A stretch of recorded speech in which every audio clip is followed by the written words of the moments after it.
Buenas, ¿cómo andan alumnos? Vamos a continuar con la unidad 2 de medidas de posición, deciles, cuartiles y percentiles. Anteriormente habíamos visto media, mediana y ahora vamos a trabajar con las medidas de posición, que son los cuartiles. Son 3 valores que dividen a la serie de datos en 4 partes iguales. Los deciles son 9 puntos que divide a la muestra o a la población en 10 partes iguales. Y los percentiles son 99 puntos que dividen en 100 partes iguales a la muestra o a la población. Al igual que ocurre con el cálculo de la mediana, el cálculo de estos datos estadísticos depende del tipo de agrupación de los datos. No tiene mucho sentido calcularlas para datos sin agrupar, pero nosotros vamos a trabajar más con tablas, entonces vamos a empezar con los cuartiles para datos agrupados en intervalos. Esta es la forma del cuartil, la fórmula para datos agrupados en intervalos, donde el valor K, ¿sí? Este valor K va a indicar el orden del cuartil, si es el primer cuartil, el segundo o el tercero. L sub i es el límite inferior del intervalo que contiene al cuartil. N es el número de observaciones. F mayúscula sub i menos 1 es la frecuencia acumulada anterior al cuartil. Y F sub i es la frecuencia del intervalo que contiene al cuartil. Y C, como habíamos estudiado anteriormente, es la amplitud del intervalo. Tomando el ejercicio anterior, el peso de 66 empleados de una fábrica está dada por la siguiente tabla. Esta tabla ya la habíamos visto en los videos anteriores, entonces ya la tenemos armada y vamos a obtener nuestra formulita del cuartil. Nosotros, primero y principal, tenemos que hallar la posición de nuestro cuartil, ver en cuál de los intervalos se va a encontrar. Entonces nosotros vamos a hallar el cuartil 3, entonces vamos a hallar la posición de ese cuartil. Reemplazamos en esta fórmula 3 por 66 dividido 4 y vamos a obtener un número que va a ser 49,6. Ese número 49,6 tenemos que buscarlo en la frecuencia acumulada que contenga a este 49,6. Por ejemplo, si tenemos en el 34, ese número o esa frecuencia acumulada no lo contiene el 49,6. Lo mismo va a pasar con el 48 porque es menor que el número que nos dio acá. Entonces nosotros tenemos que tomar el 58 que va a contener a nuestro número o a nuestra posición. Entonces tomamos como referencia el intervalo que está entre 90 y 100. Y luego nosotros vamos a empezar a reemplazar los valores en nuestra ecuación. El cuartil 3, el límite inferior en este caso sería 90, el número de muestras 66, la frecuencia acumulada anterior es 48 y la frecuencia de ese intervalo es 10. Y sacamos la amplitud de nuestro intervalo, que era el límite superior menos límite inferior, y nos va a dar 10. Ahora nosotros empezamos a reemplazar los datos y lo último que vamos a sumar va a ser el 90. Primero tenemos que resolver toda esta parte. Y si ustedes se dieron cuenta, esta partecita de la fórmula es la posición de nuestro cuartil. Una vez que resolvemos todo esto, nos va a quedar 1,5 más 90. Como había dicho, lo último que se suma es el 90. Y obtenemos la posición de nuestro cuartil 3, que es 91,5. ¿Cómo sabemos si este cuartil está bien? Bueno, este 91,5 tiene que encontrarse dentro de este intervalo. Si eso no llegara a pasar, se encontrará fuera de este intervalo, quiere decir que algo en esto hicimos mal. Seguimos con la misma tabla y ahora lo que vamos a hallar son los deciles. Los deciles es exactamente el mismo procedimiento que los cuartiles, solamente que cambian dos cositas. Acá la letra mayúscula D, que va a indicar que es decil, y acá este numerito que en los cuartiles teníamos 4, acá vamos a tener 10. En los percentiles va a ocurrir exactamente lo mismo. Aquí vamos a tener una P y acá vamos a dividir por 100. Como dije anteriormente, lo primero que tenemos que hacer es buscar nuestra posición de nuestro decil, y en este caso nosotros vamos a buscar el decil 6. Entonces, nuestro decil 6 por el número de muestras dividido 10. Y nos da el número 39,6 y vamos a buscar nuestra frecuencia acumulada que contenga este 39,6. En este caso, vamos a obtener que va a estar en el intervalo 80-90. Y ahora, una vez que nosotros identificamos nuestro intervalo, ya va a resultar mucho más sencillo hallar los demás valores. El valor K, que es 6, porque vamos a hallar el decil 6, el límite inferior es 80, ¿sí?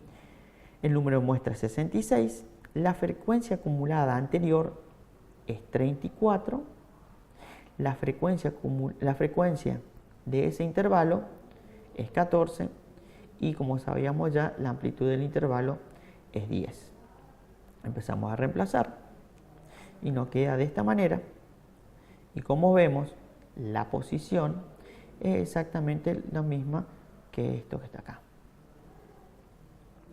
Reemplazamos y, como anteriormente había dicho, para los cuartiles lo último que se suma es el límite inferior. Una vez que obtuvimos el resultado de todo esto que está acá, vamos a obtener el resultado de nuestro decil 6.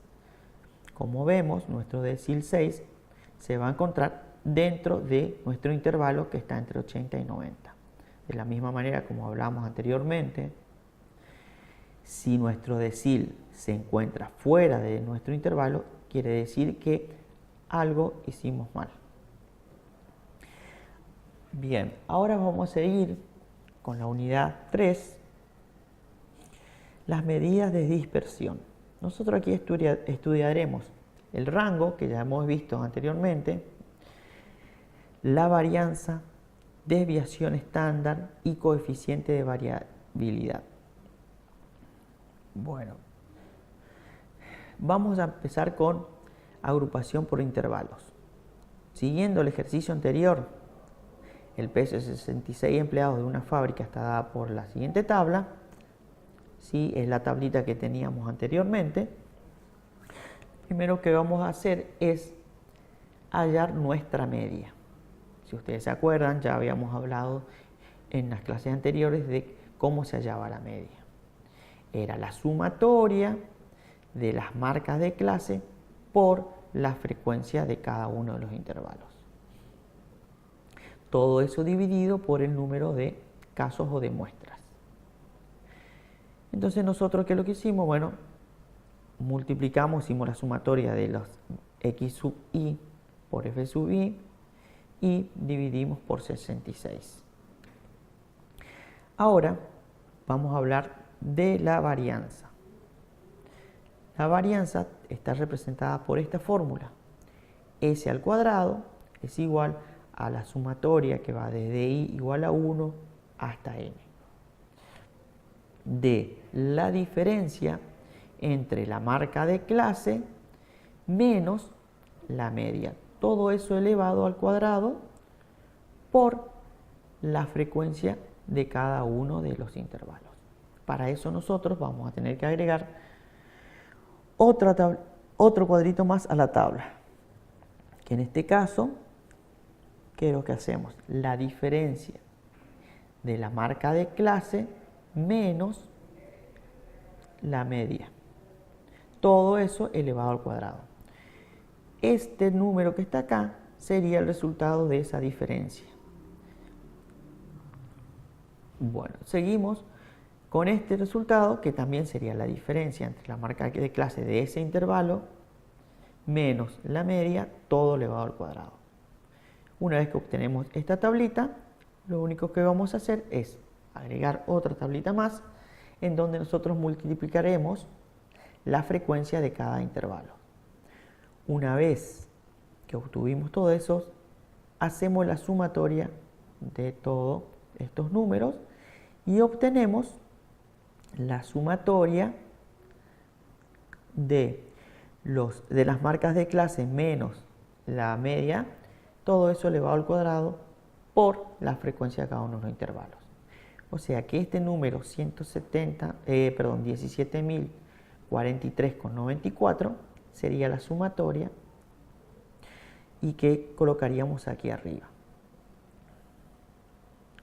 Como vimos, colocamos el 17.043,94 dividido 65, porque acá me pide n menos 1, entonces nosotros a esto tenemos que restarle 1. Obtenemos nuestro resultado de nuestra varianza y vamos a obtener 262,21 kilogramos al cuadrado. Recuerden que el resultado de la varianza siempre va a estar elevado al cuadrado.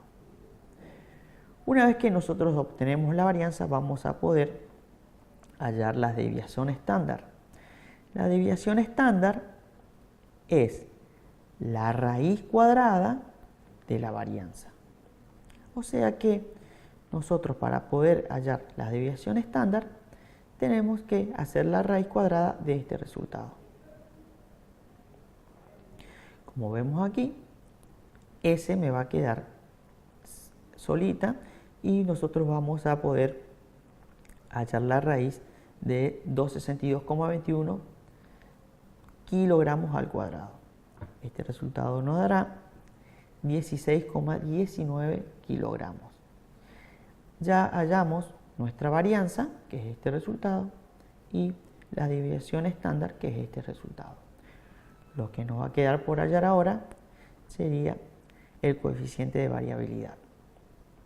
Como había dicho antes, conociendo la varianza y la desviación estándar, o típica también se la puede llamar, hallaremos el coeficiente de variabilidad.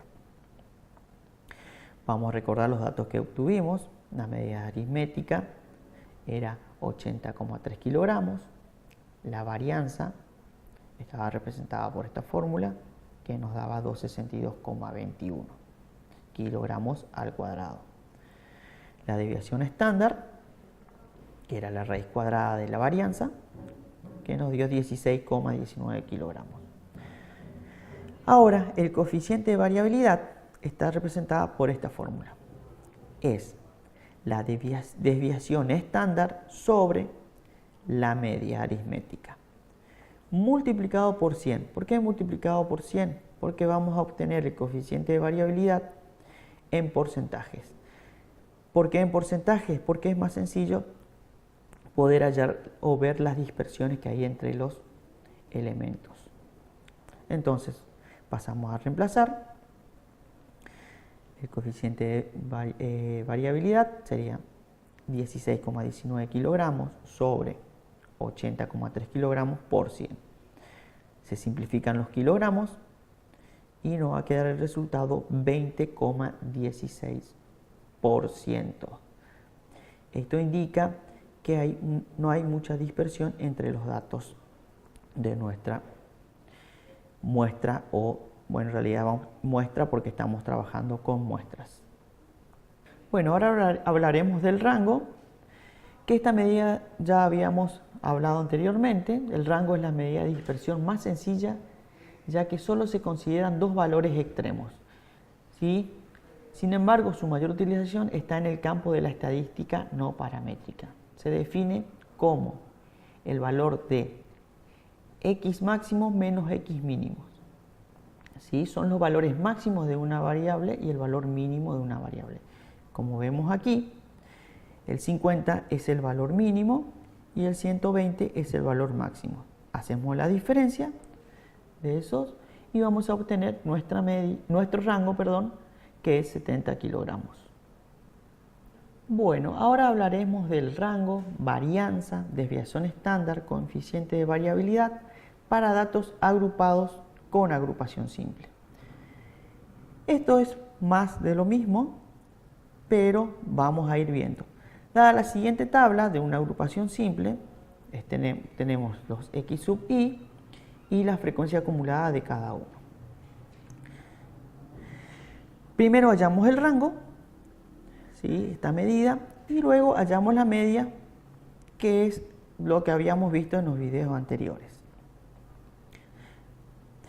En esta medida hallamos la media, que nos da 4,62.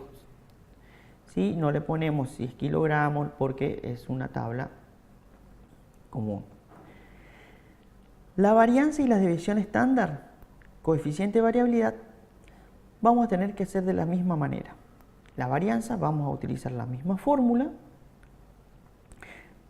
colocamos nuestra tabla nuevamente para poder simplificar nuestros desarrollos. Luego, a la diferencia de x sub i, acá no tenemos marca de clase porque no estamos hablando de intervalo, sino que estamos hablando de x sub i menos la media. Todo eso elevado al cuadrado nos va a dar este resultado. Si a este resultado lo multiplicamos por 3, obtenemos esto. Una vez que obtuvimos, hacemos la sumatoria de todo y vamos a obtener este resultado que vamos a poder reemplazar en esta parte de nuestra ecuación o nuestra fórmula. Obtenemos nuestra varianza que nos da ese resultado. Lo mismo vamos a hacer para hallar nuestra desviación estándar, que es la raíz cuadrada de nuestra varianza. Reemplazamos el valor 3,88 y vamos a obtener el valor 1,97. Y ahora vamos a hallar el coeficiente de variabilidad, pero como os dije, vamos a hallar en porcentaje. Es la desviación estándar sobre la media aritmética por 100. Reemplazamos nuestros valores y vamos a obtener que nuestro coeficiente de variabilidad nos da 42,64%. Ahora vamos a ver la varianza muestral, que está definida por esta fórmula. Y también tenemos la varianza poblacional. Ustedes van a ver una pequeña diferencia entre estas dos. En la varianza muestral tenemos S dividido sobre n-1. Y en la varianza poblacional vamos a tener la letra sigma elevado al cuadrado dividido n. Estas son las dos diferencias que vamos a obtener entre estas dos varianzas, la muestral y la poblacional. Pero nosotros no vamos a utilizar esta porque vamos a trabajar todos los ejercicios con varianza muestral. Y el coeficiente de variabilidad indica la dispersión de los datos de la muestra o población.